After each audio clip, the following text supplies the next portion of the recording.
CBSE word में आपका स्वागत है।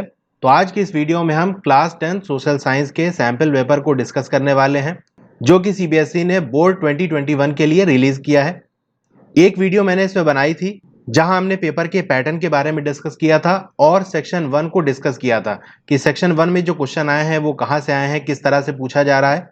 तो आज की इस वीडियो में हम सेक्शन बी से स्टार्ट करेंगे और आज पूरा ये सैंपल पेपर कंप्लीट हो जाएगा।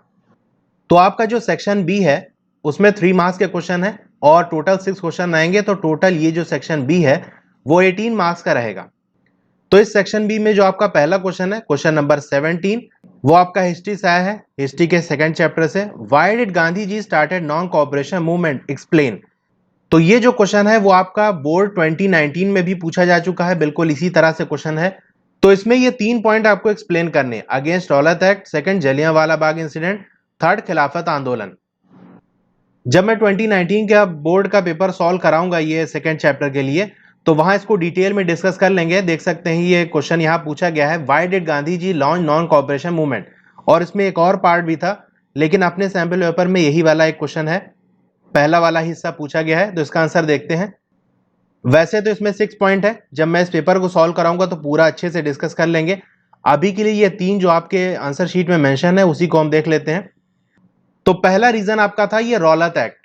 अब रौलत एक्ट को पास कर दिया गया था, इससे गवर्नमेंट को बहुत ज्यादा पावर मिल गई थी कि जिस पर भी इनको शक होता उसको बगैर किसी ट्रायल के 2 साल तक बंद रख सकते थे जेल के अंदर। यानी उसका केस भी स्टार्ट नहीं होता, उसका मुकदमा भी स्टार्ट नहीं होता और वो 2 साल तक जेल में पड़ा रहता। तो ये बहुत ही गलत कानून था। इसके खिलाफ गांधी जी ने कहा कि मूवमेंट चलानी चाहिए। तो ये एक रीजन था नॉन कोऑपरेशन मूवमेंट को स्टार्ट करने का। अगला पॉइंट अगर हम देखें तो जो जलियांवाला बाग मैसेकर हुआ था, यानी गोली चला दी गई थी, वहां पर बहुत ज्यादा लोगों की डेथ हो गई थी। तो उससे गांधी जी बहुत ज्यादा गुस्सा थे, एंग्री थे और वो चाह रहे थे कि ब्रिटिश गवर्नमेंट से हमको बदला लेना है। इसीलिए उन्होंने नॉन कोऑपरेशन मूवमेंट को स्टार्ट किया। तो ये दूसरा रीजन हो गया। तीसरा रीजन क्या था? खिलाफत आंदोलन चल रहा था, खिलाफत मूवमेंट इंडिया के अंदर चल रही थी। गांधी जी ने सोचा कि बहुत अच्छा मौका है, इस खिलाफत आंदोलन को हम सपोर्ट करते हैं। बदले में क्या होगा, ज्यादा से ज्यादा मुस्लिम्स हमारी इस मूवमेंट को सपोर्ट करेंगे और ये मूवमेंट एक बहुत बड़े लेवल पे चल जाएगी। तो ये बेसिकली 3 रीजन थे। और भी रीजन है जो कि मैं जब इस पेपर को सॉल्व कराऊंगा तो वहां डिस्कस कर लेंगे। 3 अभी आपका मेंशन है। तो 3 ये रीजन थे बेसिक से जिसकी वजह से गांधी जी ने इस मूवमेंट को स्टार्ट किया था। फिर आपका 18th वाले क्वेश्चन की अगर बात करें, ये भी हिस्ट्री से है। Explain the major and practice introduced by the French revolutionaries to create a sense of collective identity amongst the French people. ये क्वेश्चन आपका 2017 के अंदर आया हुआ है और मैंने ये पेपर सॉल्व भी करा है, इस पे वीडियो बनी है, आप जाके देख सकते हो। हिस्ट्री प्रीवियस ईयर पेपर की जो प्लेलिस्ट है क्लास 10th वाले सेक्शन के अंदर आपको मिल जाएगी। तो वहां मैंने एक क्वेश्चन सॉल्व करा है। तो आप देख सकते हैं क्वेश्चन रिपीट हो रहा है। 3 मार्क्स के क्वेश्चन अभी हमने दोनों देखे, दोनों क्वेश्चन प्रीवियस ईयर से पूछे गए हैं। इसका मतलब हमको कम से कम 3 साल के प्रीवियस ईयर पेपर तो अच्छे से तैयार होने चाहिए। और बेस्ट रहेगा कि आप 5 साल तैयार कर लें तो ये बेस्ट है। ठीक है, मिनिमम 3 साल तो तैयार करना है, 5 साल भी तैयार कर लेंगे तो बहुत ज्यादा अच्छा है, क्योंकि क्वेश्चन आपके रिपीट हो रहे हैं। अब यहाँ जो आंसर लिखा हुआ है डायरेक्ट आपकी बुक का कॉपी पेस्ट है यहाँ से। ठीक है, वो बुक में जो लिखा हुआ है उसी को पॉइंट वाइज यहाँ पर लिखा गया आंसर। तो पहले पॉइंट में हम लिख सकते हैं कि 2 आइडिया दिया गया था, ला पैट्री द फादरलैंड और ली सिटोइन का, यानी द सिटीजन। यानी लोगों के अंदर इस बात को बैठाया गया था, इस बात का आइडिया दिया गया था कि ये हमारे बाप की जमीन है, ये हमारी फादरलैंड है। और दूसरा कि हम यहाँ के नागरिक हैं, हम यहीं के हैं, हम फ्रांस वाले हैं, हम धर्म जाति में नहीं बटे हैं बल्कि हम फ्रांस के नागरिक हैं। और एक कॉन्स्टिट्यूशन बनाया गया था जहां सबको बराबर का अधिकार दिया गया था। दूसरे पॉइंट के अंदर ये लिखा जा सकता है कि जो पुराना रॉयल स्टैंडर्ड फ्लैग था उसको बदल के एक नया फ्रेंच फ्लैग बनाया गया था जो कि 3 कलर के था। पहले जो आपकी नेशनल असेंबली हुआ करती थी उसको खत्म करके उसका नाम बदल के ई स्टेट जनरल रख दिया गया था। और वहां पर जो एक्टिव सिटीजन्स थे, यानी महिलाओं को वोट नहीं देने का अधिकार था, सिर्फ वो मेल कैंडिडेट जिनके पास प्रॉपर्टी है उनको एक्टिव सिटीजन कहा गया था और वही लोग यहां पर इलेक्शन में वोट दे सकते थे। न्यू हाइम्स यानी नए भजन बनाए गए और जो शहीद हुए थे इस रेवोल्यूशन के अंदर उनको याद किया गया था। एक सेंट्रलाइज सिस्टम बनाया गया था, यानी एक जगह से पूरे देश को कंट्रोल किया जाएगा और सबके लिए यूनिफॉर्म लॉ बनाया गया था, सबके लिए एक कानून बनाया गया था जो भी फ्रांस के नागरिक हैं। तो ये सारे स्टेप उठाए गए थे फ्रांस के नागरिकों के अंदर एकता की भावना को पैदा करने के लिए। तो यहाँ 5 मेंशन है, आपको 3 मार्क्स से पूछा है तो कोई 3 पॉइंट आप यहाँ लिख देंगे। अब इसमें ऑप्शन में ये क्वेश्चन था कि आप वो वाला करो जो अभी हमने डिस्कस किया या ये सेकंड वाला क्वेश्चन करो। ये भी डायरेक्टली आपके बुक से आया हुआ है। ये क्वेश्चन शायद नया है, पहले नहीं पूछा गया है एग्जाम्स के अंदर, लेकिन जब आप अपनी बुक खोलेंगे तो आपका जो 4.2 वाला फर्स्ट चैप्टर में जो 4.2 वाला टॉपिक है इटली यूनिफाइड, उसमें पहली लाइन पढ़ेंगे तो आपको पहली लाइन यही लिखी है, like Germany Italy too had a long history of political fragmentation. Fragmentation मतलब टुकड़े में, जैसे जर्मनी अलग अलग टुकड़े में था, अलग अलग हिस्से में था, उसी तरह इटली के भी कई टुकड़े थे, कई टुकड़ों में बटा हुआ था। तो इसी को आपको एक्सप्लेन करना है, कैसे बटा हुआ था, कैसे जुड़ा, क्या हुआ, ये सारी चीजें लिखनी है। तो जो इटली यूनिफाइड वाला टॉपिक है उसी के अंदर जो बातें लिखी हैं उसको पॉइंट वाइज आपको लिखना है, 3 पॉइंट आपको लिखने हैं। तो पहले पॉइंट में तो यही लिख सकते हैं कि Italians were scattered over several dynastic state. Italy पूरा एक नहीं था, कई हिस्सों में टूटा था, कई स्टेट्स में वो बटा हुआ था। उसमें से जो सेकंड पॉइंट है सार्डिनिया पार्डमेंट, उसको इटालियन प्रिंसली हाउस रूल करता था, यानी सिर्फ सार्डिनिया पार्डमेंट जो था वही एक इलाका ऐसा था जहां पर ओरिजिनल इटली का ही एक राजकुमार रूल करता था, बाकी सब तो अलग अलग जगह के लोग थे जो उस पर रूल करते थे, जो और हिस्से थे उसके। जैसे एक हिस्सा उसका पोप के पास था, कुछ बोर्बन किंग के पास था, और एक हिस्सा जो नॉर्थ साइड का था वो ऑस्ट्रो हंगरियन एम्पायर के पास था। ठीक है, तो सिर्फ एक ही हिस्सा था जो इटली का ओरिजिनल रूलर उस पर रूल कर रहा था। अब इटली का यूनिफिकेशन कब हुआ, इटली के जो अलग अलग टुकड़े थे कब जोड़े गए उसको, तो वो था 1861 के अंदर। और जब जोड़ दिया गया तो वहां पर किंग किसको बनाया गया, विक्टर इमैनुअल सेकेंड, उसको यूनिफाइड इटली का किंग बनाया गया। अब जो गिजिपी मैजनी था उसने एक प्रोग्राम लॉन्च किया था कि इटली को यूनाइट किया जाए, ठीक है, यूनिटरी इटालियन रिपब्लिक, यानी एक इटली का रिपब्लिक बनाया जाए जहां अलग अलग जो हिस्से हैं उसको जोड़कर एक देश बनाया जाए। अब फिफ्थ पार्ट में ये लिखा हुआ है कि जो इटली का यूनिफिकेशन था वो इतना आसान नहीं था, क्योंकि अलग अलग लोगों के कब्जे में था, इसलिए हर किसी से उस हिस्से को वापस लेने के लिए जंग लड़नी पड़ी थी, वॉर करनी पड़ी थी। तो ये जो यूनिफिकेशन हुआ था वो बहुत ज्यादा मैनी वॉर्स के जरिए हुआ था। अब हुआ कैसे था, अब अकेले जो सार्डिनिया अपार्टमेंट था वो अकेले तो लड़ नहीं सकता था, तो उसने क्या किया था, फ्रांस के साथ गठबंधन कर लिया था, एक अलायंस बना लिया था, डिप्लोमेटिक अलायंस बना लिया था। तो वहां पर जो सार्डिनिया अपार्टमेंट का चीफ मिनिस्टर था केवर, उसने फ्रांस के साथ अलायंस बना लिया था, और फिर दोनों लोग ने मिलकर ये लड़ाई लड़ी थी और आजादी दिलाई थी। तो इसमें से 3 पॉइंट या इसी को पैराग्राफ में बनाकर इसका आंसर लिख सकते हैं। अब अगर क्वेश्चन 19 की अगर हम बात करें तो ये ज्योग्राफी का है, फर्स्ट चैप्टर का, इसका आंसर पेज 6 पे आपको मिल जाएगा एनसीईआरटी बुक में। ये भी बिल्कुल डायरेक्ट क्वेश्चन है। आपसे ये पूछा गया, suggest and explain any 3 ways to protect land from degradation in various state of India. कैसे हम लैंड डिग्रेडेशन से अपने आप को बचा सकते हैं, जमीन को बचा सकते हैं। तो यहां देख सकते हैं पेज 6 पे लिखा हुआ है, there are many ways to solve the problem of land degradation, और ये पूरा पैराग्राफ लिखा हुआ है कि कैसे हम इस प्रॉब्लम को सॉल्व कर सकते हैं। इसी को यहाँ पर पॉइंट वाइज लिख दिया गया है। पहला एफॉरेस्टेशन, पेड़ लगा सकते हैं। Proper management of grazing, grazing के लिए प्रॉपर मैनेजमेंट कर सकते हैं, एक एरिया बना दें वहीं पर ग्रेजिंग हो और वहां ज्यादा से ज्यादा हम प्लांट लगा सकें, तो ये सब कर सकते हैं। Planting of shelter belt of plant, ऐसे लाइन से प्लांट लगा दें ताकि हवा की वजह से जो ऊपर सॉइल की लेयर है वो उड़े ना। Stabilisation of sand dune by growing thorny bushes, अब ऐसे मान लो बालू का ऐसे टीला टाइप का है, उस पर हमने कुछ प्लांट वगैरह ऐसे लगा दिया, तो उससे क्या होगा, ये इसको होल्ड करे रहेंगे। अगर ऐसा ना लगाएंगे तो ये पूरा लेयर उड़ती जाएगी और इस तरह से सॉइल इरोजन हो जाएगा। Control of mining activities, mining activities को हम कंट्रोल कर सकते हैं, ज्यादा माइनिंग एक्टिविटी ना करें। फिर इंडस्ट्रीज से जो वेस्ट वगैरह निकल रहे हैं उसका ट्रीटमेंट करें, पहले उसको सही से साफ कर सकें, इस तरह बना लें कि वो जब हम सॉइल में डालें या वाटर के अंदर डालें तो वो हार्मफुल ना हो। ठीक है, तो बहुत सारे पॉइंट आप लिख सकते हैं, यहाँ पर कोई 3 पॉइंट आपको लिखने हैं। क्वेश्चन नंबर 20 की बात करें तो ये आपका सिविक्स से आया हुआ है, और ये भी आपका 2019 के बोर्ड एग्जाम में पूछा हुआ क्वेश्चन है। ठीक है, इस पे मैंने वीडियो बनाई भी हुई है, आप जाके देख सकते हैं, वहां मैंने इस क्वेश्चन को डिटेल में एक्सप्लेन किया है, और ये डायरेक्टली आपके एनसीईआरटी बुक से आया हुआ है। आप सेकंड चैप्टर सिविक्स का देखेंगे तो उसके अंदर जो टॉपिक है डिसेंट्रलाइजेशन इन इंडिया, वहीं से ये क्वेश्चन पूछा गया है। तो क्या स्टेप लिए गए थे, पहला स्टेप ये है कि कॉन्स्टिट्यूशन के अंदर इस बात को मैंडेटरी कर दिया गया था, जरूरी कर दिया गया था कि रेगुलर बेसिस पे, यानी जो उसका टाइम डिसाइड है उस पे आप जो लोकल गवर्नमेंट का इलेक्शन है उसको कराना पड़ेगा। फिर सीट का रिजर्वेशन कर दिया गया कि शेड्यूल कास्ट के लिए इतने सीट, शेड्यूल ट्राइब के लिए इतना, और ओबीसी के लिए इतना सीट रिजर्व कर दिया गया। वुमेन्स के लिए भी 1/3 रिजर्वेशन दिया गया कि 1/3 सीट पे सिर्फ महिलाएं ही इलेक्शन में खड़ी हो सकती हैं। फिर इस इलेक्शन को कराने के लिए एक अलग से इंस्टीट्यूशन बनाया गया जिसे हम स्टेट इलेक्शन कमीशन कहते हैं, उसका पर्पज ही ये था कि ये जो पंचायत के या आपके जो म्युनिसिपल इलेक्शन है वो कंडक्ट कराए। और जो स्टेट गवर्नमेंट है उसको ये जिम्मेदारी दी गई कि आप अपना जो रेवेन्यू है, आप जो पैसा आपके पास है, उसमें से आप कुछ शेयर करेंगे इस लोकल गवर्नमेंट को। यानी स्टेट गवर्नमेंट की जिम्मेदारी है कि लोकल गवर्नमेंट को वो पैसा दे ताकि लोकल गवर्नमेंट वो काम कर सके और डेवलपमेंट वो कर सके। तो 3 पॉइंट आपको इसमें से लिखने हैं। तो 2019 में पूछा भी गया हुआ है और डायरेक्ट आपके बुक का क्वेश्चन है।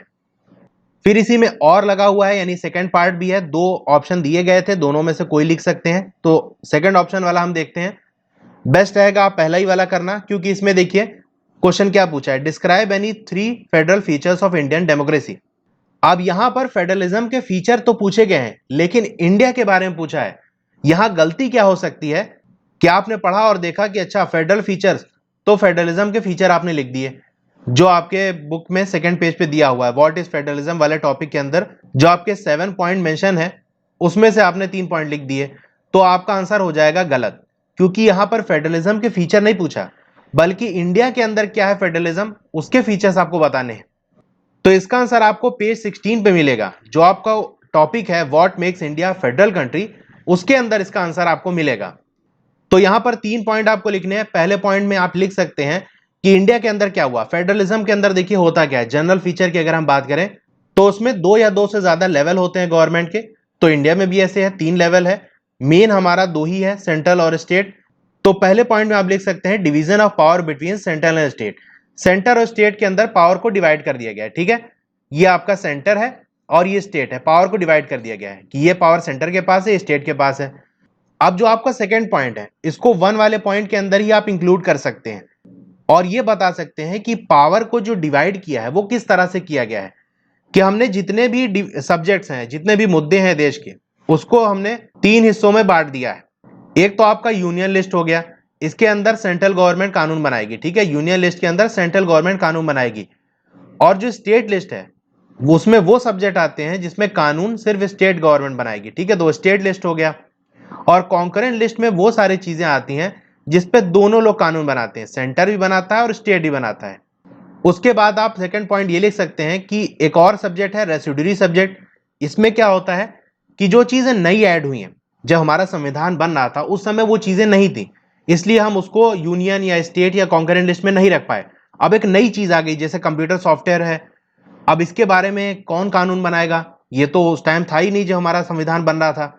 तो ऐसी जो चीज जो नई ऐड होगी उसमें कानून कौन बनाएगा, यूनियन गवर्नमेंट, ठीक है। तो रेसिड्यूरी सब्जेक्ट के अंदर जो सेंट्रल गवर्नमेंट है या यूनियन गवर्नमेंट है वो कानून बनाएगी। फिर फोर्थ पॉइंट, ये पूरा जो पैराग्राफ आपका लिखा है, जो आपका टॉपिक है what makes India federal country, उसी का पूरा ये हम कह सकते हैं समरी है। इसी को एक्सप्लेन करके आपको लिखना है, डिटेल आपको बुक में मिल जाएगी। तो फोर्थ पॉइंट ये है कि जो यूनियन टेरिटरीज है उसको डायरेक्टली सेंटर कंट्रोल करेगा। वहां खुद की अपनी कोई गवर्नमेंट नहीं होगी, कोई सरकार नहीं होगी, बल्कि सेंट्रल गवर्नमेंट डायरेक्ट रूल करेगी, ठीक है। तो ये 3 पॉइंट के फॉर्म में बना के इसको लिख देना है। फिर आपका 21 वाला क्वेश्चन बात करें, ये इकोनॉमिक्स का क्वेश्चन है। पेज नंबर 51 पे इसका आंसर आपको मिल जाएगा। ये बिल्कुल डायरेक्ट क्वेश्चन है। अगर आपने चैप्टर पढ़ा है और सेल्फ हेल्प ग्रुप वाला टॉपिक पढ़ा है तो आप बहुत आसानी से इसको कर ले जाओगे। इसमें आपसे ये कहा जा रहा है कि मान लो आप कोई XYZ होगा, ठीक है, आपका कुछ भी नाम है और आप वुमेन सेल्फ हेल्प ग्रुप के मेंबर हो। आपको इसमें यह बताना है कि analyse the ways through which your group provide loan to the member. अब यह बताना है कि ये जो सेल्फ हेल्प ग्रुप है वो अपने मेंबर को लोन किस तरह देता है। तो ये पूरा पैराग्राफ जो इसका आंसर यहां मेंशन है, ये आप पैराग्राफ के फॉर्म में आपकी एनसीईआरटी बुक में लिखा हुआ है, इसी को पॉइंट वाइज कन्वर्ट करके यहां लिख दिया गया है। तो ये बिल्कुल डायरेक्ट क्वेश्चन है। तो पहला पॉइंट इसमें ये लिख सकते हैं कि ये लोन किस तरह दिया जाता है। पहली बात ये कि जो सेल्फ हेल्प ग्रुप है वो अपनी सेविंग को पूल करते हैं, यानी जिनके पास जो मान लो मेंबर जितने भी हैं वो सब अपना पैसा इसमें मिलाते हैं, पूल करते हैं, यानी सारी जो सेविंग है जो उनका पैसा जमा कर रहे हैं उनको एक जगह मिलाया जाता है।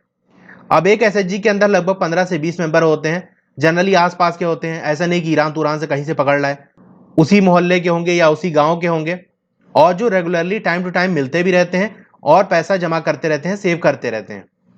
अब पर पर्सन सेविंग कितनी होती है, 25 to 100 रुपीज, यानी जैसा ग्रुप होता है उस हिसाब से डिसाइड हो जाता है कि हाँ कितना पैसा हमको जमा करना है। मान लो मंथली कहा गया कि मंथली आपको 25 रुपए देना है या 100 रुपए देना है, तो ये बहुत आसान है देना और जमा करते रहते हैं इस तरह से। अब पैसा इकट्ठा हो जाता है तो इसके जो मेंबर हैं वो छोटा छोटा लोन ले सकते हैं, ये जो पैसा जमा हुआ है उससे। अब जो ग्रुप है इस पे इंटरेस्ट बहुत कम चार्ज करता है, क्योंकि इस ग्रुप के जितने भी मेंबर हैं वो सारे वही लोग हैं जो मजबूर हैं, जो जरूरतमंद हैं। तो इसीलिए इंटरेस्ट इतना ज्यादा नहीं लगाते हैं कि इनकेस अगर किसी को भी जरूरत पड़े तो वो लोन आसानी से चुका सके, इंटरेस्ट आसानी से दे सके। तो इंटरेस्ट जो चार्ज होता है वो बहुत कम रहता है। और अगर 1-2 साल के बाद अगर रेगुलर सेव करते रहेंगे तो वो बैंक से लोन भी ले सकते हैं। पैसा अपना वहां बैंक में जमा करा दिए, बैंक से भी इंटरेस्ट मिल रहा है और बैंक बदले में उनको लोन भी दे देता है, क्योंकि बैंक को लगता है कि हाँ ये लोग 1-2 साल से पैसा जमा कर रहे हैं तो ये पैसा चुका सकते हैं, इनके पास एबिलिटी है, इनके पास क्षमता है। ठीक है, तो ये सारे पॉइंट आप लिख सकते हैं, कोई 3 पॉइंट आपको मेंशन कर देने हैं। 22 वाला क्वेश्चन की अगर बात करें, ये भी इकोनॉमिक्स के फर्स्ट चैप्टर से पूछा गया है। ये भी डायरेक्ट क्वेश्चन है, आपके बुक में जो टॉपिक दिया है सस्टेनेबिलिटी ऑफ डेवलपमेंट, उसी से क्वेश्चन पूछा गया है। The issue of sustainability important for development, यानी सस्टेनेबिलिटी जरूरी है डेवलपमेंट के लिए, कि हम डेवलपमेंट करें तो सस्टेनेबल वाला डेवलपमेंट करें। तो इस स्टेटमेंट को एग्जामिन करना है, यानी आपको यह बताना है कि सस्टेनेबल डेवलपमेंट क्या है, कैसे हमको करना है। तो पहला पॉइंट है sustainable development aim at fulfilling the need of the today's without compromising the need of the future generation, यानी हम अपनी जरूरत तो पूरी करें लेकिन इस तरह से करें कि आगे आने वाली जनरेशन के लिए प्रॉब्लम ना हो। अब हम मान लो इतना ज्यादा रिसोर्सेज यूज कर लिए, हमने ऑयल यूज कर लिया, कोल यूज कर लिया, कि आगे आने वालों के लिए कुछ बचे ही ना, तो ऐसा ना हो। सस्टेनेबल में यही होता है, इस तरह से हम इस्तेमाल करें कि वो आगे आने वाली जनरेशन के लिए लोगों को कम ना पड़े। और सस्टेनेबिलिटी के अंदर क्या होता है, रिसोर्सेज को जुडिशली यूज किया जाता है, यानी न्याय के साथ, ऐसा नहीं कि बिल्कुल बर्बाद कर दिए, बिल्कुल धुआंधार यूज कर रहे हैं किसी भी तरह से। तो सोच समझ के प्लानिंग के साथ यूज करना, ये सस्टेनेबिलिटी के अंदर आता है। और इकोलॉजिकल बैलेंस बनाना बहुत जरूरी है, यानी हम डेवलपमेंट तो करें लेकिन हमारा जो वाइल्ड लाइफ है उसको नुकसान ना पहुंचे, हमारा जो आसपास का एनवायरनमेंट है, जो हमारे पेड़ पौधे हैं उनको नुकसान ना पहुंचे, हमारा जो एनवायरनमेंट है वो ज्यादा पॉल्यूट ना हो। तो ये सारा आता है इकोलॉजिकल बैलेंस के अंदर। तो सारा बैलेंस बना रहे, कुछ नुकसान ना हो, बस हम फायदा लेते रहे लेकिन नुकसान कुछ ना हो। और सस्टेनेबल डेवलपमेंट के अंदर क्या होता है, इन्वायरमेंटल प्रोटेक्शन, इन्वायरमेंट को बचाया जाता है कि इन्वायरमेंट बचा रहे, इन्वायरमेंट को नुकसान ना हो। और चेक इन्वायरमेंटल डिग्रेडेशन, और इन्वायरमेंट के अंदर कुछ नुकसान हो रहा है उसको हम चेक करें, देखें कि क्या नुकसान हो रहा है, कैसे दूर कर सकते हैं, कैसे उस नुकसान को कम कर सकते हैं। ठीक है, तो और कोई पॉइंट लिख सकते हैं, आपको कोई 3 पॉइंट यहां लिखने हैं। अब हम सेक्शन सी पे बात करते हैं। ठीक है, इसमें से 4 क्वेश्चन है टोटल, एक हिस्ट्री का आ गया, फिर सिविक्स का, फिर इकोनॉमिक्स का, ज्योग्राफी का। ठीक है, और ये टोटल 16 मार्क्स आपका कैरी करेगा। पैराग्राफ बेस्ड क्वेश्चन है, पैराग्राफ दिया है और फिर क्वेश्चन आपसे पूछे गए हैं। अब इसके अंदर जो क्वेश्चन पूछे गए हैं वो इस तरह से हैं कि जरूरी नहीं कि आप पैराग्राफ आप पढ़ लो तो आप आंसर कर ही दो। आपको चैप्टर की अच्छी नॉलेज होनी चाहिए, तभी आप पूरे पूरे क्वेश्चन अटेम्प्ट कर सकते हो। तो यहां पर डायरेक्टली पैराग्राफ से क्वेश्चन नहीं पूछे गए हैं, बल्कि पैराग्राफ तो आपको एक तरह से याद दिलाने के लिए किए गए हैं कि हाँ क्वेश्चन कहां से पूछे जा रहे हैं। तो मैं यहां पर पूरा पैराग्राफ नहीं पढ़ूंगा, पैराग्राफ आप पढ़ सकते हो। हम क्वेश्चन डायरेक्ट देखेंगे, आपको पहले पैराग्राफ पढ़ना है एग्जाम के अंदर, उसके बाद क्वेश्चन अटेम्प्ट करना है। पहले एक बार क्वेश्चन देख लेना, हो सकता है वैसे ही सॉल्व कर लो। तो पहला क्वेश्चन है, विच of the following statement correctly describes about the European conservative ideology. तो यूरोप की जो कंजर्वेटिव सोच है उसके बारे में इनमें से कौन सा स्टेटमेंट सही बात करता है। तो एक एक पॉइंट को हम चेक करते हैं और देखते हैं कौन सा सही है कंजर्वेटिव्स के बारे में। ए वाला ऑप्शन है preservation of beliefs introduced by Napoleon, यानी नेपोलियन का विश्वास था उसको बचाना। तो ऐसा कुछ नहीं है, पैराग्राफ आप पढ़ोगे तो आपको दिख जाएगा, ऐसा कुछ बात नहीं की गई है। Preservation of 2 sect of Christianity, ऐसी बात नहीं कही गई है। Preservation of socialist ideology in economic sphere, ये भी पैराग्राफ में ऐसा कुछ नहीं लिखा हुआ है। डी वाला देखें तो preservation of traditional beliefs in state and society, आप पैराग्राफ के अंदर जाके देखोगे तो यहां पर लिखा हुआ है शुड बी प्रिजर्व, यानी प्रिजर्वेशन होना चाहिए, बचाना चाहिए किस चीज को, जो आपका ट्रेडिशनल इंस्टीट्यूशन है स्टेट और सोसाइटी के। तो डायरेक्ट यही चीज हमारे ऑप्शन में दिख रही है तो हम डायरेक्ट आंसर लगा देंगे। तो डी वाला हो जाएगा, preservation of traditional beliefs in state and society. अब आपका सेकंड वाला क्वेश्चन है, identify purpose to convene Vienna Congress in 1815 from the following option. अब जो वियना के अंदर कांग्रेस बुलाई गई थी 1850 के अंदर, उसका क्या पर्पस था ये आपको बताना है। तो एक एक ऑप्शन आप चेक करोगे और देखोगे कि कौन सा पर्पस इसमें है, कौन सा नहीं है। To declare competition of German unification, देखो भाई जर्मन यूनिफिकेशन के लिए बिल्कुल नहीं बुलाई गई थी, क्योंकि जर्मन यूनिफिकेशन बहुत बाद में हुआ है। आपने चैप्टर पढ़ा होगा तो आप जानते होंगे 1871 के अंदर यूनिफिकेशन हुआ है, और ये कब बुलाई गई थी, 1815 के अंदर। तो ये ऑप्शन तो हो नहीं सकता। बी वाला पार्ट अगर देखें, to restore conservative regime in Europe. अब भैया कंजर्वेटिव मिलके कंजर्वेटिव को ही तो वापस पावर में लाना चाहेंगे, क्योंकि पहले क्या था, पुरानी सोच वाले जो कंजर्वेटिव्स लोग थे वही लोग रूल कर रहे थे। फिर क्या हुआ, रेवोल्यूशन आया, फिर नेपोलियन खड़ा हुआ, नेपोलियन ने सबको हराया, एरिया को कब्जा करना शुरू कर दिया। ये पूरा चैप्टर की मैं समरी बता रहा हूं जो हमने चैप्टर में पढ़ा है, इसीलिए मैं कह रहा था कि डायरेक्ट पैराग्राफ से क्वेश्चन नहीं है, कुछ क्वेश्चन है डायरेक्टली, लेकिन जनरली क्वेश्चन इस तरह से आए हैं कि आपको चैप्टर की नॉलेज होनी चाहिए, सिर्फ पैराग्राफ पढ़ के आप आंसर नहीं दे सकते। तो नेपोलियन ने आके सारी पुराने पावर को हटा दिया था, तो ये जो कंजर्वेटिव थे उन्होंने वापस जो पुराने कंजर्वेटिव राजा थे उनको वापस रिस्टोर कर दिया था। वो कहते हैं ना, चोर चोर मौसेरे भाई, तो चोर आके किसको बुलाएगा, चोर ही को सपोर्ट करेगा। तो जो कंजर्वेटिव लोग थे वो चाह रहे थे कि फिर से जो कंजर्वेटिव पावर है वो रिस्टोर हो सके, वापस आ सके, तो ये ऑप्शन सबसे बेस्ट है। और ऑप्शन भी हम चेक कर लेते हैं, to declare war against France, यानी ये कह रहा है कि वियना के अंदर कांग्रेस फ्रांस के खिलाफ जंग लड़ने के लिए बुलाई गई थी। तो भैया फ्रांस को हराने के बाद, नेपोलियन को हराने के बाद ही तो ये कांग्रेस बुलाई गई थी, तो हराने के बाद फिर से क्यों लड़ेंगे, तो ये ऑप्शन तो वैसे गलत हो गया। To start the process of Italian unification, Italy का यूनिफिकेशन भी बहुत बाद में हुआ था, तो ये वाला ऑप्शन भी नहीं हो सकता है। तो इस तरह से आपको ऑप्शंस को देखना है और उसमें से ये ढूंढना है कि कौन सा ऑप्शन सबसे बेस्ट है। थर्ड वाला क्वेश्चन है, what did conservative focus at the Vienna Congress. अब जो वियना कांग्रेस हुई थी उसके अंदर किस बात पे ज्यादा जोर दिया जा रहा था, किस बात पे ज्यादा फोकस किया जा रहा था। सेलेक्ट द एप्रोप्रिएट ऑप्शन, सबसे सही ऑप्शन आपको कौन सा लग रहा है। ए वाला ऑप्शन के अंदर लिखा हुआ है to reestablish peace and stability in Europe. अब बात यह है कि बहुत ज्यादा लड़ाई हो गई थी, नेपोलियन को हराया गया था, जंग चल रही थी, रेवोल्यूशनरीज भी खड़े हो गए थे, तो ये चाहा जा रहा था कि अब शांति आए यूरोप के अंदर और मामला ये सेटल हो जाए। ठीक है, सबसे बेस्ट वाला ऑप्शन यही लग रहा है। और ऑप्शन भी हम चेक कर लेते हैं, to establish socialism in Europe, ऐसा कुछ नहीं था, पैराग्राफ में भी ऐसा कुछ मेंशन नहीं है। To introduce democracy in France, ये बिल्कुल नहीं हो सकता, डेमोक्रेसी बिल्कुल लाना नहीं चाहते थे, क्योंकि ये जो लोग थे वो कंजर्वेटिव थे, वो पुराना वाला सिस्टम चाहते थे जहां पर जो बड़े लोग हैं वही रूल करें और जो आम जनता है वो बिल्कुल गुलाम बन के जिंदगी गुजारे। तो डेमोक्रेसी तो बिल्कुल चाह ही नहीं रहे थे, तो सी वाला तो बिल्कुल ही नहीं होगा। To set up new parliament in Austria, ऐसा कुछ नहीं लिखा, ना आपकी बुक में लिखा है ना पैराग्राफ में, तो सबसे सही ऑप्शन जो नजर आ रहा है वो ए वाला ही है। फिर फोर्थ वाला इसके अंदर क्वेश्चन है, how did the Congress of Vienna ensure peace in Europe. अब इस कांग्रेस ने यूरोप के अंदर पीस किस तरह से लाई, शांति किस तरह से लाई। ए वाला ऑप्शन है with the restoration of Bourbon dynasty, तो बोर्बन डायनेस्टी को रिस्टोर किया था, ये बात सही है, लेकिन सिर्फ बोर्बन डायनेस्टी को रिस्टोर करने की वजह से पीस नहीं आया था। यहां पैराग्राफ में आप देख सकते हैं, बोर्बन डायनेस्टी को जिसको हटा दिया गया था उसको फिर से रिस्टोर किया गया था, फिर से पावर में लाया गया था, और उसके साथ साथ और भी काम किया गया था। वो क्या था कि जो भी हिस्से फ्रांस ने, जो भी एरिया फ्रांस ने कब्जा किया था उसको वापस छीन लिया गया था, और जो आसपास के उसके देश थे उनको बांट दिया गया था, किसी को कुछ दे दिया, किसी को कुछ दे दिया गया। तो ए वाला ऑप्शन नहीं होगा। दूसरा ये कि Austria was not given the control of northern Italy, तो ये वाला तो स्टेटमेंट ही गलत है। नॉर्थ इटली की जो कंट्रोल है वो ऑस्ट्रिया को दिया गया था, यहां तो लिखा है नॉट नॉट गिवन, तो ये तो स्टेटमेंट ही गलत है। फिर सी क्या है, lying out a balance of power between all the great power in Europe, ये वाला ऑप्शन सबसे सही होगा। यहां पर आप देख सकते हैं कि पैराग्राफ आके यहां के खत्म हो गया, यहां पर लिखा है series of state was set up on the boundaries of the France to prevent French expansion in future. लेकिन अगर आपने बुक पढ़ा होगा तो इसके आगे जो चीजें लिखी हुई हैं उससे हमको और बहुत सारी चीजें पता चलती हैं।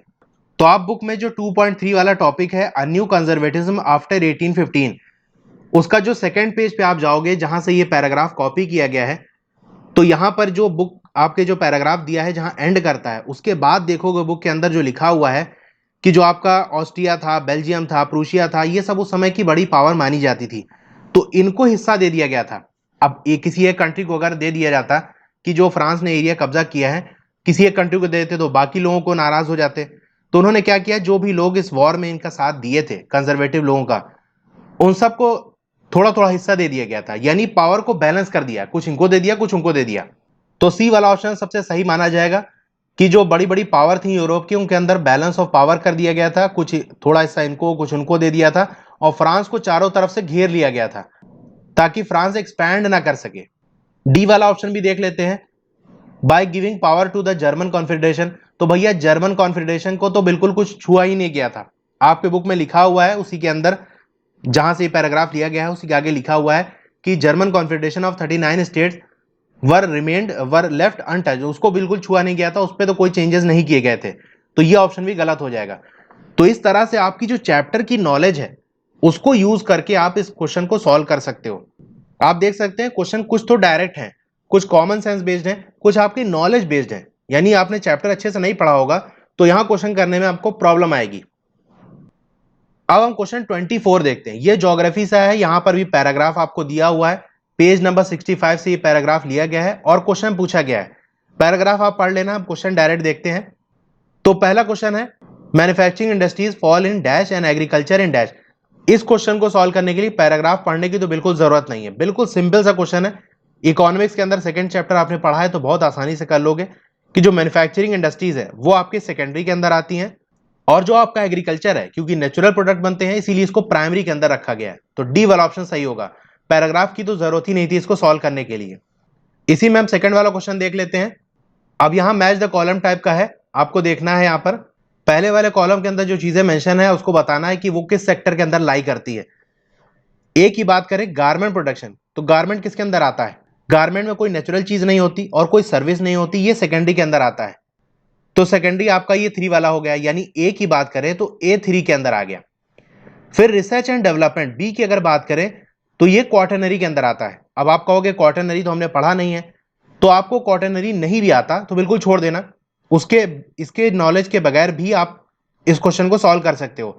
बैंकिंग देख लो, इकोनॉमिक्स आपने पढ़ा है तो बहुत अच्छे से कर लोगे। बैंकिंग आपका टर्चरी के अंदर आता है, यानी C2। और माइनिंग एक्टिविटीज, यहां से नेचुरल प्रोडक्ट मिलता है तो ये प्राइमरी के अंदर आता है, प्राइमरी आपका फर्स्ट वाला यानी D1। इसी से क्वेश्चन आप बना लोगे। तो बी वाला देखेंगे, ये देखिए बी वाला ऑप्शन सही है, ए के अंदर 3 पहले से ही करेक्ट हो गया, बी का 4, सी का 2, डी का 1, ठीक है, तो इसी से हमको पता चल गया। अब चलिए ये भी बता देते हैं कि क्वार्टरनरी क्या होता है। देखिए सिर्फ 3 सेक्टर नहीं होते बल्कि और भी सेक्टर होते हैं, क्वार्टरनरी, क्विनरी, ये भी होते हैं। तो क्वार्टरनरी के अंदर रिसर्च एंड डेवलपमेंट वाली चीजें आती हैं, नॉलेज बेस्ड जो चीजें होती है वो क्वार्टरनरी के अंदर आती हैं। आपको नहीं जानना उसका कि क्वार्टरनरी क्या होता है, लेकिन यहां पर लिखा हुआ था इसलिए मैंने बता दिया। इसको बिना जाने भी आप ये क्वेश्चन सॉल्व कर सकते थे बहुत आसानी से। तो इस क्वेश्चन को भी मैं कहूंगा कि बिल्कुल आसान क्वेश्चन था, पैराग्राफ की भी इसमें जरूरत नहीं थी। थर्ड वाला क्वेश्चन देखेंगे, विच of the following option does not help in the modernising agriculture. कौन सी ऐसी बात इसमें लिखी है जो एग्रीकल्चर को मॉडर्नाइज करने में, एग्रीकल्चर को नया करने में मदद नहीं करती? तो पहला ये है मैन्युफैक्चर फार्म इक्विपमेंट, फार्म की जो इक्विपमेंट है, फार्म के लिए जो टूल्स यूज किए जाते हैं उसको बनाना, ये तो हेल्पफुल है, तो ये तो भाई सही होगा, ये तो एग्रीकल्चर को मॉडर्नाइज करने में मदद करेगा। बी वाला प्रोवाइडिंग अनस्किल्ड लेबर फोर्स, यानी जो पढ़ा लिखा ना हो, समझदार ना हो, बिल्कुल बेवकूफ सा हो, ऐसे लोगों को काम पे रखा जाए, तो इससे किसका भला होगा? जो कुछ जानता ही नहीं होगा, जो बिल्कुल अनस्किल्ड होगा, काबिल नहीं होगा, उससे तो कहीं पर भी कुछ भला नहीं होने वाला। तो ये चीज एग्रीकल्चर को मॉडर्नाइज करने में बिल्कुल हेल्प नहीं करेगी। तो ये बिल्कुल सिंपल सा क्वेश्चन था। और भी देख सकते हैं, फर्टिलाइजर और पेस्टिसाइड ये हेल्प करेगा, पंप, स्प्रिंकलर्स ये भी एग्रीकल्चर में हेल्प करेंगे, यही एक चीज है जो हेल्प नहीं करेगी। तो बी वाला ऑप्शन इसका सही होगा। हमको ये बताना था कौन हेल्प नहीं करेगा, तो बी वाला है। फोर्थ वाला क्वेश्चन देखें, in order to attract foreign manufacturing firm a country need to develop. अब फॉरेन की जो मैन्युफैक्चरिंग फर्म है, फॉरेन की जो कंपनियां हैं, उनको अट्रैक्ट करने के लिए क्या चीज करनी पड़ेगी देश को? ए वाला ऑप्शन देखते हैं, एग्रेरियन फैसिलिटी, यानी एग्रीकल्चर की फैसिलिटी अच्छा करें। तो भैया यहां पर कोई खेती करने के लिए बाहर से कंपनी नहीं बुलाई जा रही है, बल्कि एक मैन्युफैक्चरिंग कंपनी आ रही है, मान लो कार बनाने वाली, मोबाइल बनाने वाली, तो उसको खेती बाड़ी से क्या लेना देना? तो ये तो वैसे ही गलत हो गया। कल्टिवेबल लैंड, तो भैया खेती नहीं करनी, इसलिए लैंड चाहे कल्टिवेबल हो चाहे ना हो उससे कोई मतलब नहीं है, क्योंकि यहां बिल्डिंग बनानी है, मशीन लगानी है, तो ये भी गलत हो गया। मीडिया फैसिलिटी, अरे भैया मीडिया क्या करेगी यहां पर? अब मीडिया में चाहे जितनी तारीफ कर लो, जो बड़ी कंपनी होती वो कोई आम जनता नहीं होती कि जिसको मीडिया में प्रचार करके बेवकूफ बना लो। वो लोग बाकायदा अपनी टीम भेजते हैं, रिसर्च करते हैं, फैक्ट पे बात करते हैं, रिपोर्ट बनाई जाती है, तब जाके वो डिसाइड करते हैं कहीं पर कंपनी लगानी है या नहीं। तो मीडिया का तो बिल्कुल रोल नहीं है। डी वाला ऑप्शन इसका सही होगा, इंफ्रास्ट्रक्चर फैसिलिटी, यानी अगर वहां रोड अच्छी होगी, इलेक्ट्रिसिटी की सप्लाई अच्छी होगी, वाटर सप्लाई अच्छी होगी, गवर्नमेंट के रूल्स अच्छे होंगे, ये सारी चीजें होंगी, तो जो ये चीज अट्रैक्ट करेगी फॉरेन कंपनीज को। तो डी वाला ऑप्शन सही होगा। तो अगर मैं कहूं ये जो 24 वाला क्वेश्चन था ये बहुत अच्छा क्वेश्चन था, सिंपल क्वेश्चन था, और इसको तो सिर्फ बिना पैराग्राफ देखे कॉमन सेंस की बेसिस पे भी आप सॉल्व कर सकते थे। तो ये वाला क्वेश्चन तो आसान था। 23 वाला जो किया था वो थोड़ा डिफिकल्ट था, कुछ पार्ट उसके डिफिकल्ट थे, ये वाला आसान था। अब 25 वाला है, ये भी 4 मार्क्स का क्वेश्चन है, और ये आपका सिविक्स से आया है। 91 जो पेज है, पेज नंबर है एनसीईआरटी बुक का, वहां से ये पैराग्राफ कॉपी किया गया है। अब यहां पर जो पहला क्वेश्चन है, people's right to choose their ruler own ruler is called. अब अपना रूलर खुद चुनने का जो अधिकार है उसे हम क्या कहते हैं? सिंपल सी बात है यार, बच्चा भी बता देगा, वोट। हम वोट दे के ही तो रूलर चुनते हैं, चाहे विधायक हो, सांसद हो, प्रधानमंत्री हो, ये सब कैसे चूज करते हैं? वोट दे के। तो बिल्कुल सिंपल सा आंसर है, ठीक है। फिर सेकंड वाला क्वेश्चन देखें, विच of the following option helps in promoting transparency in governance. कौन सी ऐसी चीज है जो गवर्नेंस के अंदर ट्रांसपेरेंसी को प्रमोट करती है, बढ़ावा देती है? तो मैं पैराग्राफ में इसका आंसर आपको दिखाई देता हूं। तो यहां पर लिखा है दे हैव, यानी जनता के पास इसका अधिकार है और ऐसे मीन्स हैं, ऐसे टूल्स भी हैं जिससे वो एग्जामिन कर सके प्रोसेस ऑफ डिसीजन मेकिंग, यानी डिसीजन किस तरह लिया जा रहा है, क्या स्टेप फॉलो किए जा रहे हैं, इसको जानने का अधिकार भी और जानने का रास्ता भी जनता के पास है कि कैसे इसको पता लगाएंगे। इसी को हम कहते हैं ट्रांसपेरेंसी। भाई कोई चीज ट्रांसपेरेंट होती है यानी उसके आर पार आप देख सकते हो, तो वही यहां पर भी है कि ये स्टेप, ये फैसला कैसे लिया गया, इसको हम जान सकते हैं, इसी को हम ट्रांसपेरेंसी कहते हैं। और डेमोक्रेटिक गवर्नमेंट के अंदर ये ट्रांसपेरेंसी होती है। नॉन डेमोक्रेटिक में आप नहीं पता लगा सकते डिसीजन कैसे लिया गया, कुछ भी उठाकर फैसले हो जाते हैं। तो ट्रांसपेरेंसी कैसे प्रमोट हो रही है? राइट टू एजुकेशन, एजुकेशन से नहीं, क्योंकि एजुकेशन तो आप बेसिक कोई चीज जानते हो, कोई पढ़ाई वाली चीज होती है, आपके पास बहुत एजुकेशन है, लेकिन गवर्नमेंट ने ये डिसीजन कैसे लिया आपको कैसे पता?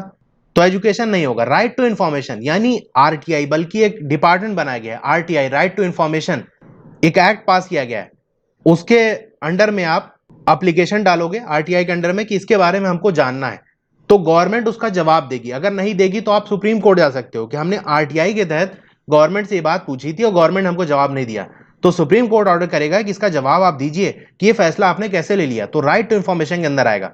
बाकी सारे ऑप्शन तो बिल्कुल नहीं होंगे, राइट टू एक्सप्लॉयटेशन, एक्सप्रेशन, ये तो नहीं होगा, ठीक है। तो बी वाला ऑप्शन इसका सही होगा। तो ये भी कह सकते हैं common sense plus knowledge based है। थर्ड वाला क्वेश्चन है, कौन सी चीज है जो गवर्नमेंट को लेजिटिमेट बनाती है? जब मैंने ये चैप्टर पढ़ाया था तो ये बताया था कि लेजिटिमेट गवर्नमेंट क्या होती है। ऐसी गवर्नमेंट होती है जो जनता के कंट्रोल में होती है। कंट्रोल का मतलब जनता जब चाहे उस गवर्नमेंट को हटा सकता है, दूसरी गवर्नमेंट ला सकता है। तो कौन सी चीज है जो गवर्नमेंट को लेजिटिमेट बनाती है? ए वाला ऑप्शन, क्रेडिबिलिटी ऑफ पॉलिटिशियन, यानी कितना भरोसेमंद है पॉलिटिशियन। नहीं, ये चीज गवर्नमेंट को लेजिटिमेट नहीं बनाती। आप देखते हो कि एक नेता, एक पॉलिटिशियन की जब पार्टी बदलता है तो उसके बोल बदल जाते हैं बिल्कुल। किसी पार्टी में था तो कुछ बोलता था, दूसरी पार्टी में आ गया तो उस पार्टी की तारीफ करने लगा। पहले तो उल्टा सीधा बोलता रहता था उस पार्टी को, लेकिन जैसे ही उस पार्टी के अंदर आ गया तो बोल बदल गए। तो भैया नेता पे तो भरोसा नहीं कर सकते, ठीक है, उनकी कोई क्रेडिबिलिटी वैसे होती नहीं, 90% लोगों की तो नहीं होती, और ये जनता भी जानती है। मेन देखा जाता है पार्टी, पार्टी देख के जनरली वोट दिया जाता है। बहुत कम ही ऐसे पॉलिटिशियन होते हैं जिनको उनकी फेस वैल्यू होती है, जिनको उनकी वजह से वोट दिया जाता है। ज्यादातर तो पार्टी देख के वोट दिए जाते हैं, ठीक है। तो पहला ऑप्शन तो सही नहीं समझ में आता। सेकंड वाला देखें, पीपल्स मूवमेंट। अब मूवमेंट चलाने से क्या होगा? अब एक गवर्नमेंट आ गई, मान लो गलत तरीके से इलेक्शन उसने जीत लिया, अब मूवमेंट चला के क्या करोगे? तो मूवमेंट लेजिटिमेट नहीं बनाता। सी वाला ऑप्शन है फ्री एंड फेयर इलेक्शन, तो ये पॉइंट सही होगा। अब मान लो इलेक्शन कोई गवर्नमेंट बनी, बेईमानी से बनी बिल्कुल, तो वो जनता के कंट्रोल में नहीं रहेगी, क्योंकि जो गवर्नमेंट बनी है उसको मालूम है कि हमको जनता ने वोट नहीं दिया, हम तो बेईमानी करके जीते हैं, तो हम चाहे कुछ भी गड़बड़ कर लें और जनता कुछ भी वोट दे दे, हमारे खिलाफ भी वोट दे दे, तो भी जीतेंगे हम ही, क्योंकि हम बेईमानी करके जीते हैं। तो अगर फ्री एंड फेयर इलेक्शन नहीं होगा, ईमानदारी के साथ इलेक्शन नहीं होगा, तो गवर्नमेंट लेजिटिमेट नहीं होगी, जनता कंट्रोल में नहीं होगी। जनता तो सोचेगी हमने वोट दे के बनाया है, लेकिन जो गवर्नमेंट है उसको मालूम होगा कि हम तो बेईमानी करके जीते हैं। तो free and fair election. Holding up power, भैया गवर्नमेंट के पास तो पावर होगी, कोई ऐसी गवर्नमेंट जिसके पास पावर ना हो तो वो गवर्नमेंट किस बात की? तो ये ऑप्शन नहीं होगा, सी वाला ऑप्शन सही होगा। तो यहां थोड़ा दिमाग आपको लगाना है इस क्वेश्चन को सॉल्व करने के लिए। फोर्थ वाला क्वेश्चन देखें, decision in the democracy are more acceptable to the people because they are. तो इसका आंसर हम पैराग्राफ में देखते हैं कि जो डेमोक्रेसी के अंदर डिसीजन लिया जाता है वो बहुत ज्यादा एक्सेप्टेबल होता है, यानी बहुत ज्यादा चांसेस रहती है कि लोग इसको एक्सेप्ट करें। उसका रीजन क्या है? तो यहां देख सकते हो बिकॉज इट हैज फॉलोड, यानी जो डेमोक्रेटिक गवर्नमेंट है वो क्या करती है? फॉलो करती है प्रोसीजर, कोई नियम कानून होता है, ऐसा नहीं कोई फैसला ले लिया। इसीलिए डिसीजन में भी both more acceptable to the people and more effective. इसीलिए जो डिसीजन है वो बहुत ज्यादा एक्सेप्टेबल होते हैं, क्योंकि प्रोसीजर फॉलो किया जाता है यहां पर।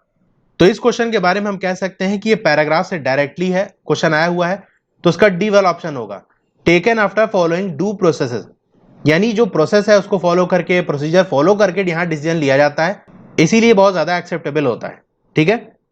अब अगर हम क्वेश्चन नंबर 26 की बात करें तो ये इकोनॉमिक्स से आया हुआ क्वेश्चन है। पेज नंबर 59 पे जो आपका लेट्स वर्क दिस आउट जो दिया हुआ है वहां से ये क्वेश्चन है। पैराग्राफ तो वहीं से कॉपी किया गया है, क्वेश्चन अपने से बनाया गया है। यानी उसके साइड में जो क्वेश्चन दिया है 59 पेज नंबर पे जाके देख सकते हैं, जो पैराग्राफ है तो वो तो सेम है लेकिन क्वेश्चन दूसरे दिए गए हैं। तो यहां पर थोड़ा सा हम पैराग्राफ देख लेते हैं। फोर्ड मोटर एक अमेरिका की कंपनी है जो कि सबसे बड़ी मानी जाती है ऑटोमोबाइल मैन्युफैक्चरिंग में, और वो 26 कंट्रीज के अंदर प्रोडक्शन करती है। यानी कहीं पर कुछ सामान बनती है, कहीं पर कुछ सामान बनता है, तो अलग अलग जगह पर इसकी फैक्ट्री लगी हुई है। इंडिया के अंदर ये 1995 के अंदर आई और इसने 1700 करोड़ लगाए। कहां पर? एक बहुत बड़ा प्लांट लगाया चेन्नई के अंदर। और ये ऐसे नहीं कि डायरेक्ट आई और पैसा लगा दी, इसने पहले कोलैबोरेशन किया, यानी एक तरह से गठबंधन सा किया। यहाँ की जो कंपनी थी महिंद्रा एंड महिंद्रा, उसके साथ इसने कोलैबोरेशन किया कि चलो हम लोग मिल के साथ में बिजनेस करते हैं, कार बनाते हैं और प्रॉफिट शेयर करते हैं। तो पहला वाला क्वेश्चन है the passage given above relate to which of the following option. तो ये पैसेज किससे रिलेट कर सकते हो आप? अब इंक्रीज एम्प्लॉयमेंट, ऐसा तो कुछ बात नहीं की गई है। किस लिए आई थी कंपनी, इसका एग्जाम किस चीज का एग्जाम्पल है ये पूछा जा रहा है। तो ये फॉरेन इन्वेस्टमेंट का, यानी बाहर से कंपनी आके पैसा लगा रही है तो ये फॉरेन इन्वेस्टमेंट में आएगा। अब देखिए यहां पर फॉरेन इन्वेस्टमेंट का वर्ड कहीं यूज नहीं किया गया पैराग्राफ के अंदर, लेकिन ये जो टॉपिक है ये फॉरेन इन्वेस्टमेंट वाला टॉपिक है। तो आपने चैप्टर पढ़ा होगा तो ये आसानी से कर लोगे, और जिसको पता ही नहीं होगा फॉरेन इन्वेस्टमेंट क्या है तो वो कैसे लगाएगा। तो डायरेक्टली ये पैराग्राफ से नहीं आया है। पैराग्राफ से तभी आप आंसर दे पाओगे जब आपने चैप्टर अच्छे से पढ़ा होगा। इसका दूसरा ऑप्शन भी हो सकता है सही, सी वाला फॉरेन कोलैबोरेशन, क्योंकि यहां पर फॉरेन की कंपनी के साथ कोलैबोरेशन किया जा रहा है। बाहर कंपनी फोर्ड यहां की जो महिंद्रा है उसके साथ कोलैबोरेट कर रही है, तो यही कोलैबोरेशन का, तो दोनों ऑप्शन सही हो सकते हैं। अब सेकंड वाले क्वेश्चन की बात करें, according to the given passage Ford Motors can be termed as multinational company, यानी फोर्ड मोटर्स को हम एमएनसी कह सकते हैं। अब क्यों, इसका लिए रीजन जो आपका दिया हुआ है ऑप्शन में, तो बताना है कि कौन सा सही है। अगर आपने चैप्टर पढ़ा है तो आप जानते हो कि एमएनसीज क्या करती हैं। उनके प्रोडक्शन अलग अलग कंट्री में फैले हुए होते हैं। कहीं पर उसके पार्ट बने होंगे, कहीं पर पार्ट्स की असेंबली हो रही होगी, कहीं पर पैकिंग हो रही होगी, कहीं पर कॉल सेंटर होगा। ठीक है, तो अलग अलग देश में ये चीज फैली हो जिस कंपनी की, उसे हम एमएनसी कहते हैं। तो हम देखते हैं कि कौन सा ऑप्शन इस पे सही बैठता है। यहां पर ए वाला production of different types of automobiles, यानी यहां पर यह कहा जा रहा है कि फोर्ड मोटर एमएनसी इसलिए है क्योंकि वो अलग अलग तरीके के ऑटोमोबाइल्स बनाती है। तो भाई कोई भी चीज अलग अलग तरीके की वैरायटी के अगर बनाएगी तो एमएनसी नहीं कहलाएगी। एमएनसी के लिए प्रोडक्शन अलग अलग जगह होना चाहिए, वैरायटी से यहां लेना देना नहीं है। ऐसे तो हम चाट वाले को भी एमएनसी कह सकते हैं क्योंकि वो चाट ही बनाता है, फुल्की बनाता है। वैरायटी नहीं देखी जाएगी बल्कि देखा जाएगा कि प्रोडक्शन अलग अलग कंट्री में फैला हुआ है या नहीं। तो पहला वाला ऑप्शन तो गलत हो गया। Largest automobile manufacturer in the world, इसलिए क्योंकि सबसे बड़ी मैन्युफैक्चरिंग है, तो ये रीजन भी नहीं है। Because of the large scale export of car across the globe, export की वजह से भी नहीं है। अगर सामान एक ही कंट्री में सब कुछ बन रहा है और बाहर भेजा जा रहा है तो उसको एमएनसी नहीं कहेंगे हम। अब डी वाला ऑप्शन देखें, industrial and commercial venture across the globe, यानी इंडस्ट्री भी अलग अलग जगह पर फैली हुई है। पूरे ग्लोब में, पूरी दुनिया में इंडस्ट्री भी अलग अलग जगह पर है। और जो उसके कॉमर्शियल वेंचर है, यानी जहां से उसकी पैसे की कमाई है, जैसे मार्केट वगैरह हो गया, वो भी अलग अलग जगह फैली हुई है। तो ये ऑप्शन सबसे बेस्ट माना जाएगा, इसीलिए डी वाला ऑप्शन हम लगाएंगे। तो ये knowledge based, purely knowledge based था। आपको एमएनसी के बारे में पता होगा तो ये क्वेश्चन आसानी से कर ले जाओगे। थर्ड वाला क्वेश्चन देखेंगे, by setting up their production plant in India Ford motor want to.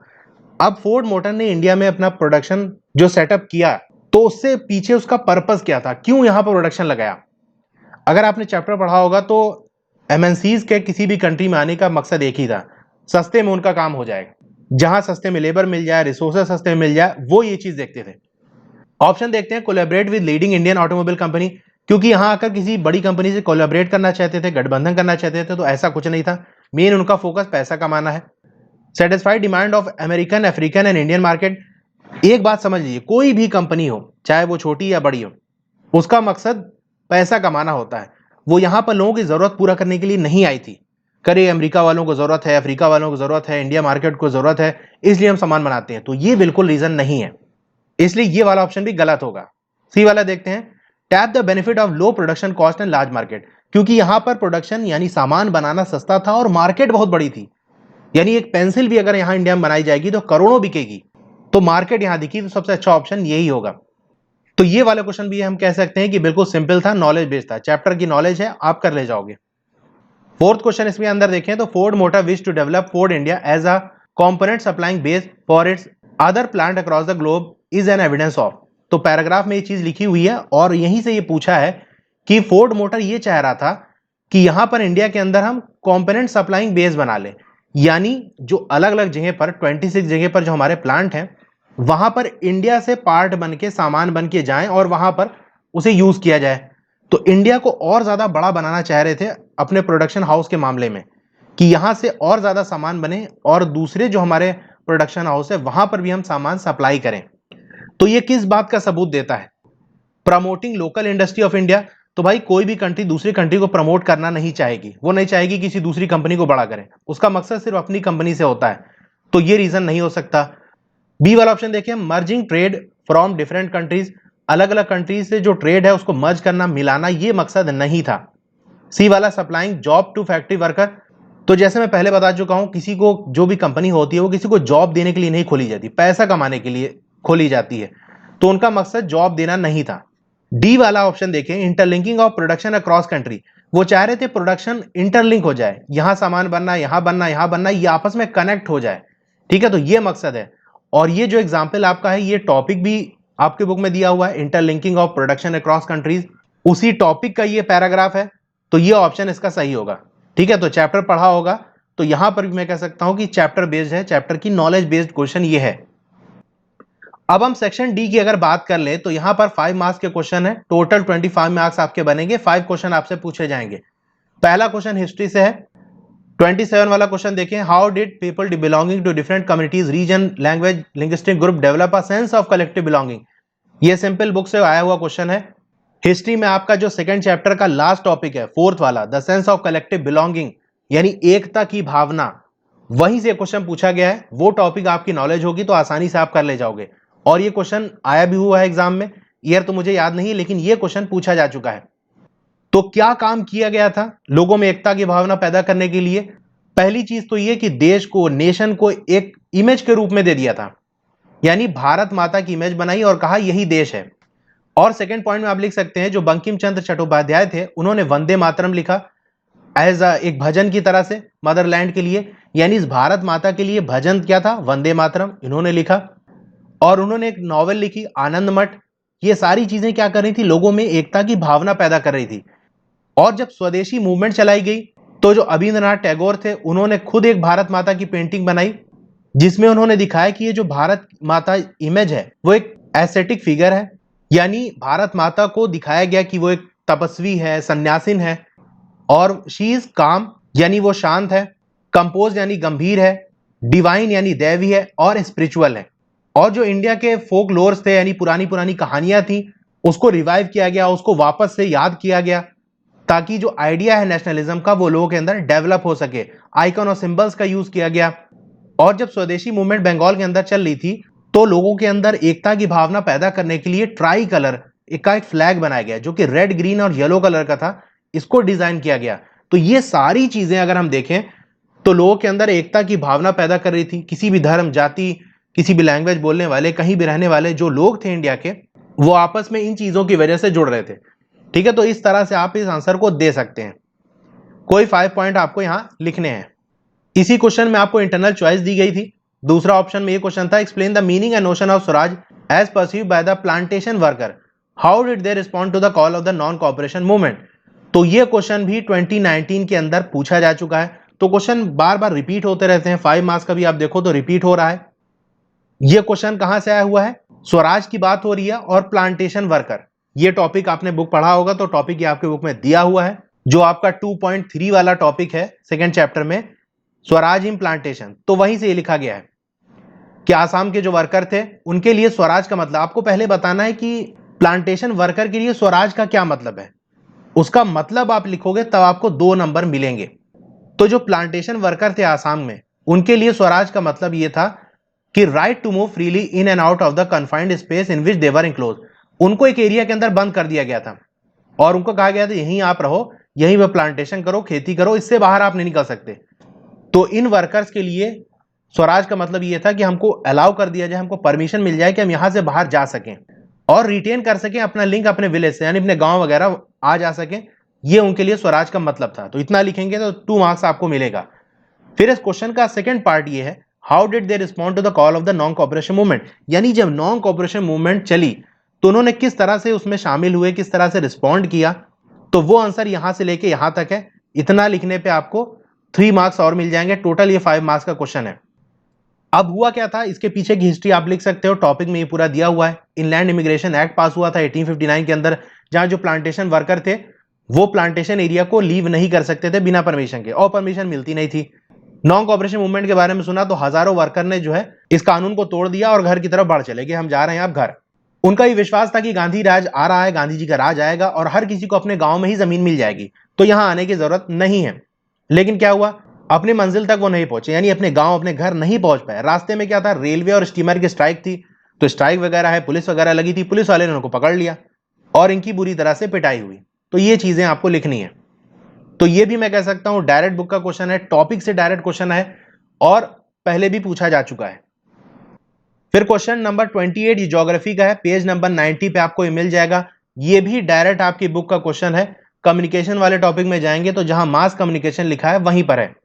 तो मास कम्युनिकेशन क्या करता है, एंटरटेनमेंट प्रोवाइड करता है। जैसे टीवी है तो एंटरटेनमेंट होता है उससे, और लोगों के अंदर जागरूकता पैदा की जाती है। जैसे कोरोना वायरस के बारे में लोगों को जागरूक करना है, बताना है, तो उसके लिए मास कम्युनिकेशन क्या होता है कि एक साथ बहुत ज्यादा लोगों को, हजारों लाखों करोड़ों लोगों तक कोई मैसेज पहुंचाया जाता है।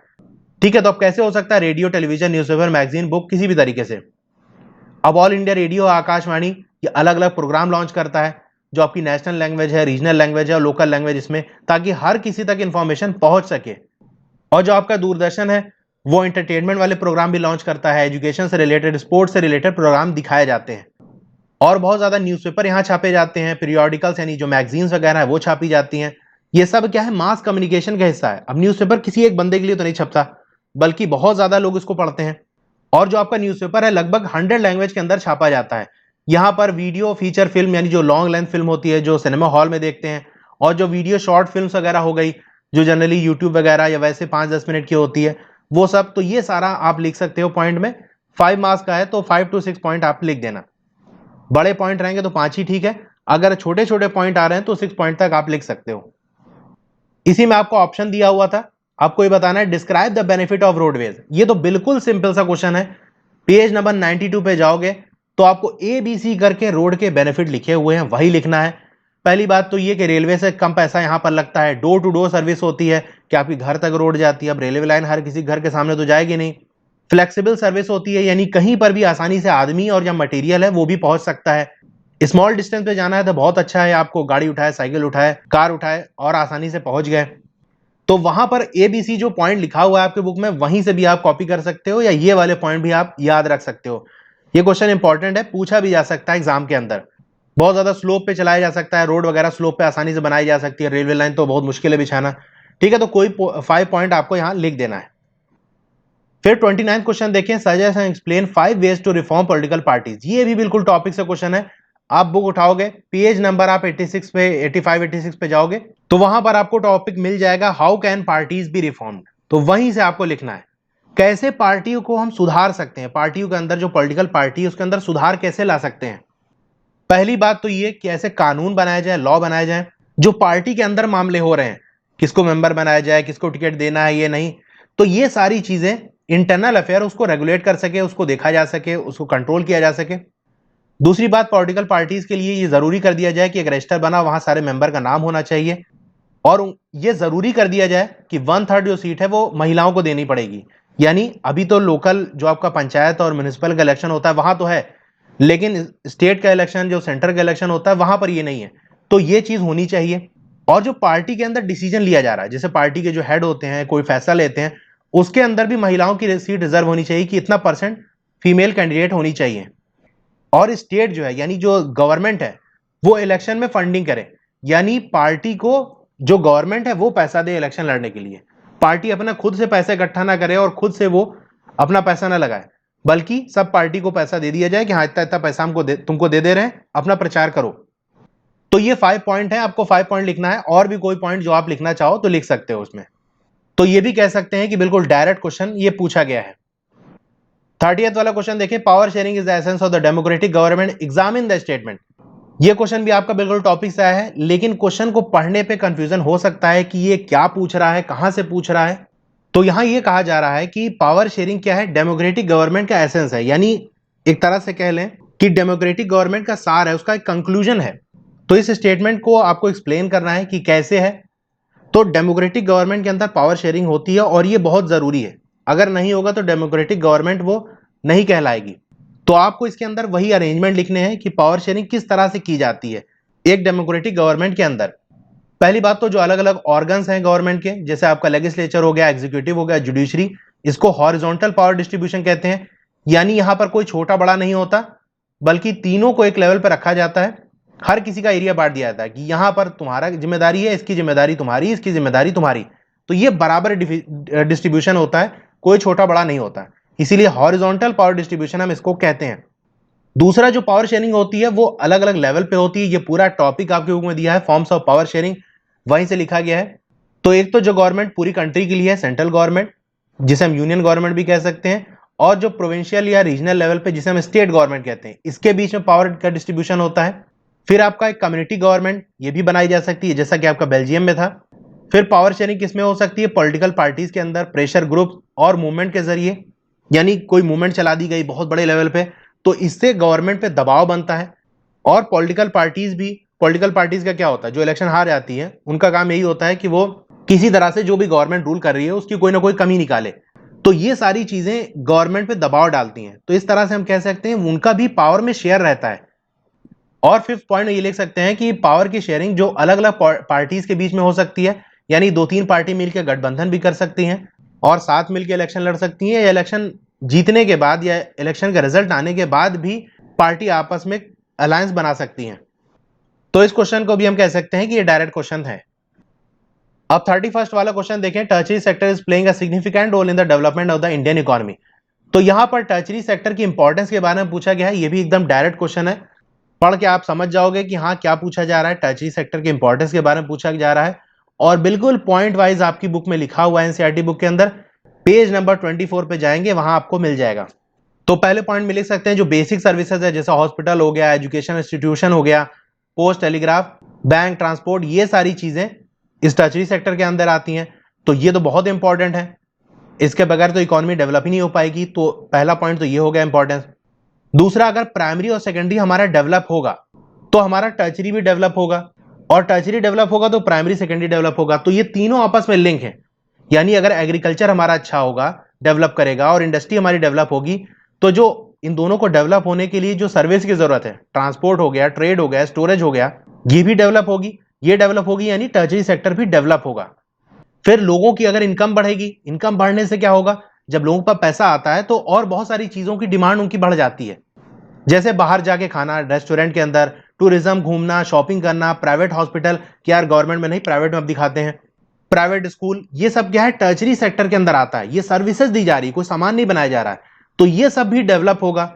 फिर जो इंफॉर्मेशन टेक्नोलॉजी है, इसकी डेवलपमेंट, इससे क्या हुआ है, जब इंफॉर्मेशन टेक्नोलॉजी हमारी जो डेवलप हुई है, इससे नई नई सर्विसेज डेवलप हुई हैं, जैसे कम्युनिकेशन टेक्नोलॉजी हो गई।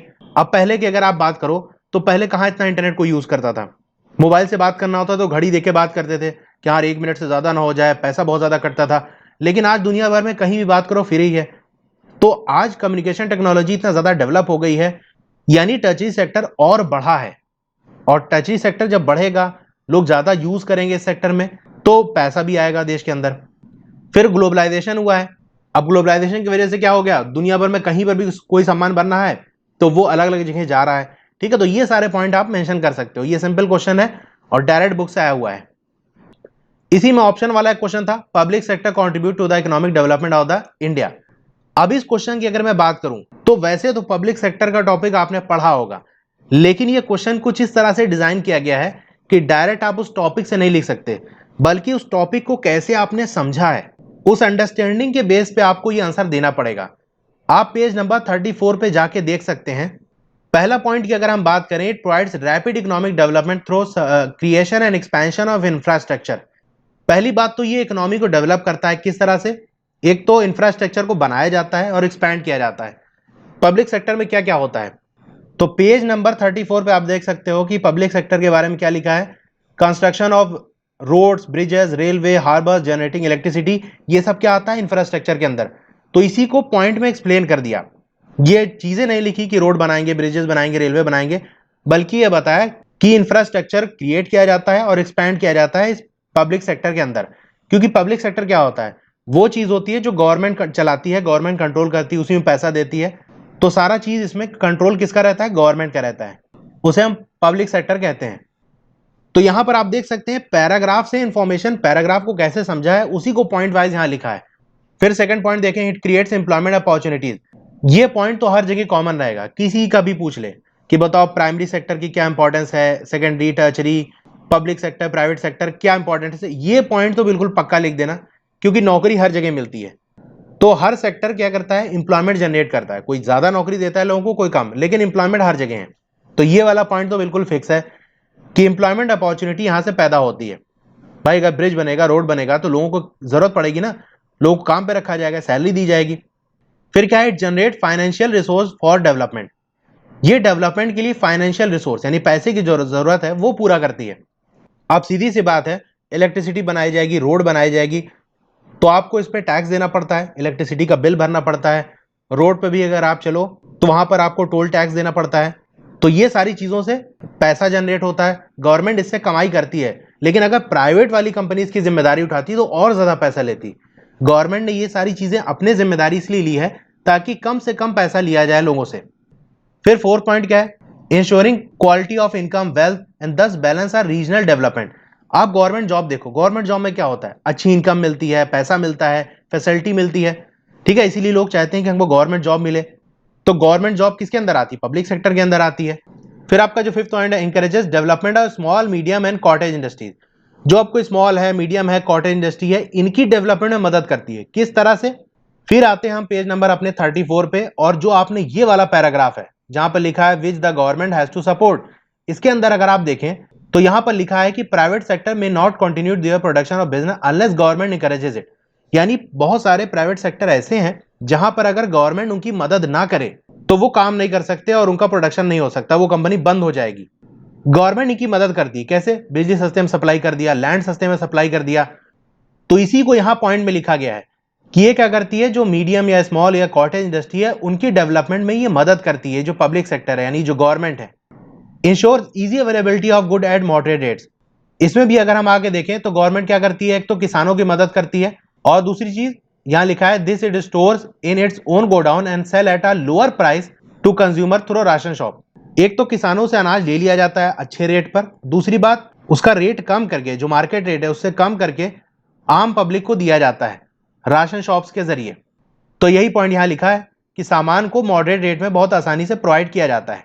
Contribute to the community development, human development index, health, educational services.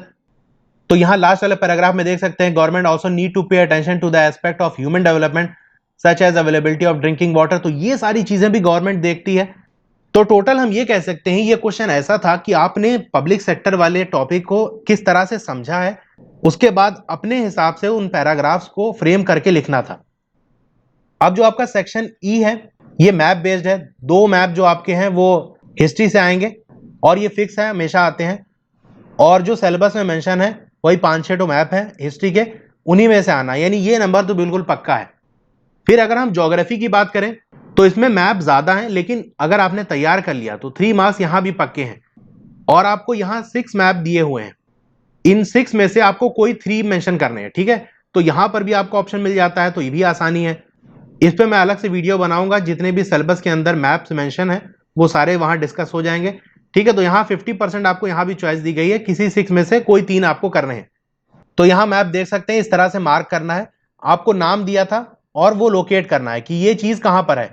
तो इस तरह से डॉट बनाना है कि यहां पर है, फिर लाइन खींच के उस लाइन के ऊपर आपको आंसर लिख देना है, और यहां ये भी लिखना है कि कौन वाला आंसर है, जैसे ई वाला ये है, ए वाला ये है, बी वाला ये है, इस तरह से आपको यहां भी मेंशन कर देना है, ठीक है। तो ये पूरा पैटर्न था, ये पूरा पेपर का एनालिसिस था कि क्वेश्चन कैसे पूछा जा रहा है, कैसे पूछा जाएगा, कैसे आपको तैयारी करनी है, ठीक है। तो आई होप पूरा आपको आइडिया हो गया होगा। तो आज की इस वीडियो में इतना ही। आपको वीडियो कैसी लगी कमेंट करके जरूर बताइए, अच्छी लगी हो तो लाइक जरूर करिए और अपने दोस्तों में से शेयर करिए। चैनल पर नए हैं तो चैनल को सब्सक्राइब कर लीजिए और उसके बगल में जो बेल आइकन है उसको दबा दीजिए। तो होगा क्या कि जब भी नई वीडियो आएगी वो आपको मैसेज आता रहेगा। ओके, तो मिलते हैं अगली वीडियो के अंदर। Thank you.